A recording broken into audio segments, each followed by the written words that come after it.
Yes, I sort this out. Yo.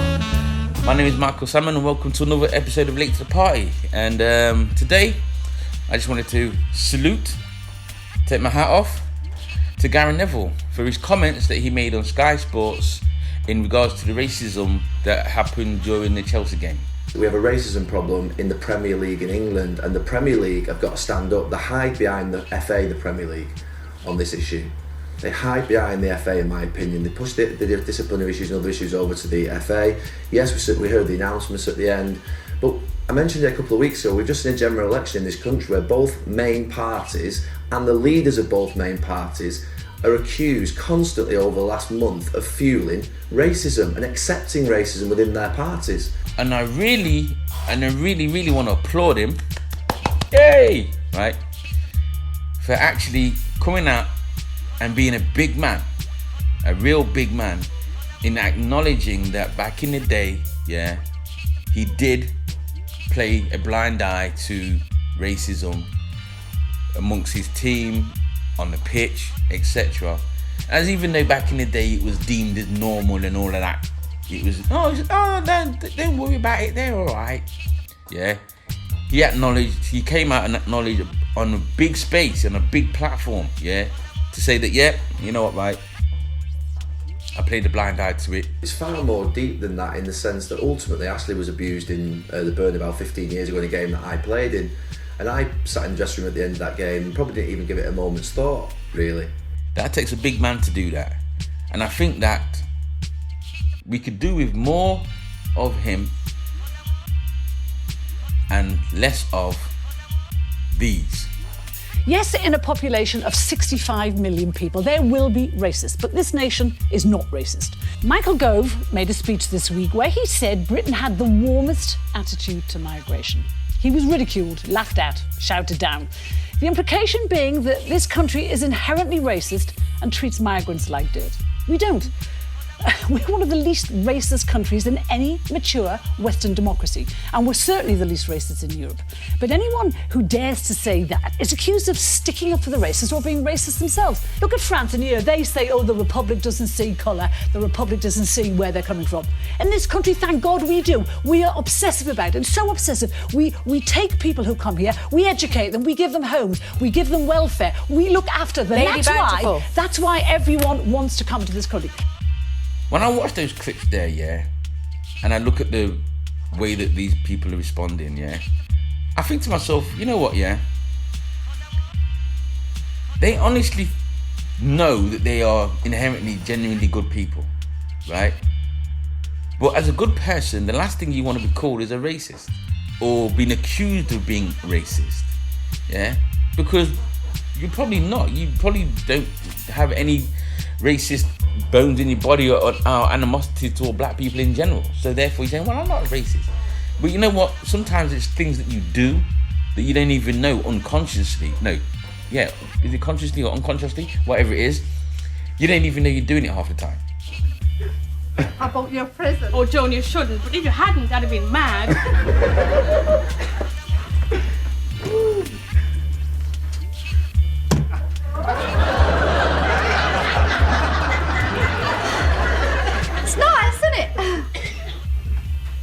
Yes, it's different. I got it in Sorrento. It's very unusual. Do you really like it, Barbie? Yes, yes, I like it. Yes, it's what every black home should have.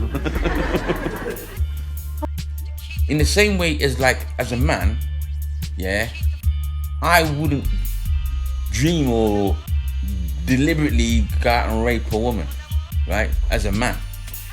No men would.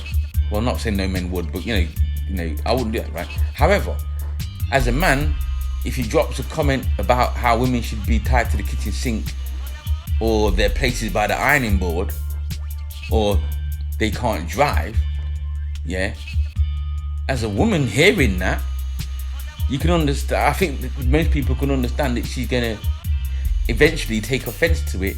I was asked this evening not to be patronising or sexist. I thought, fair enough, let's face it, birds can't take it.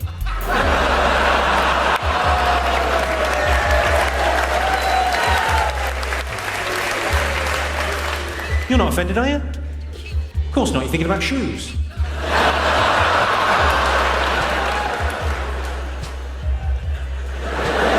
Don't worry, that's postmodern misogyny. That joke is in fact steeped in irony. So don't you worry your pretty little head about it, love. When Gary addressed that, he acknowledged that, you know, back in the day, he wasn't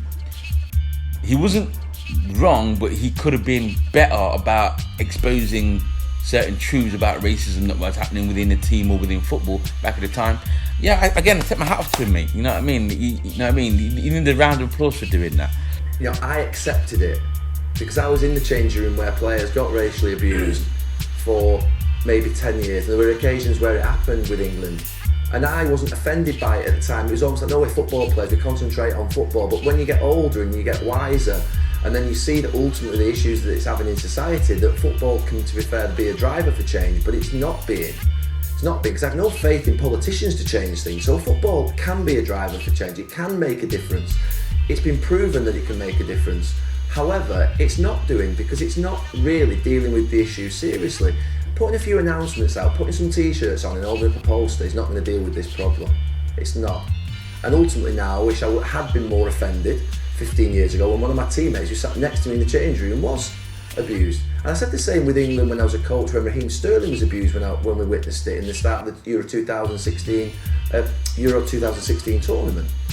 You know, ultimately it's happening now far too often, but we're horrified. Back page headlines of every single newspaper in this country, when our lads are abused over in Bulgaria, we're happy to point the finger over in Bulgaria and tell them what they need to do. Yeah, again, I take my hat off to him, mate. You know what I mean? You know what I mean? You need a round of applause for doing that. You know what I'm saying? And that was it for this episode, to be honest with you. That was it. You know, I just wanted to say thank you for Gary Neville and his comments. Let me know in the comments below what you think. You know what I mean? By all means, my name is Michael Salmon, and this is Late to the Party. And don't forget to like, share, and subscribe. I'm out. Peace.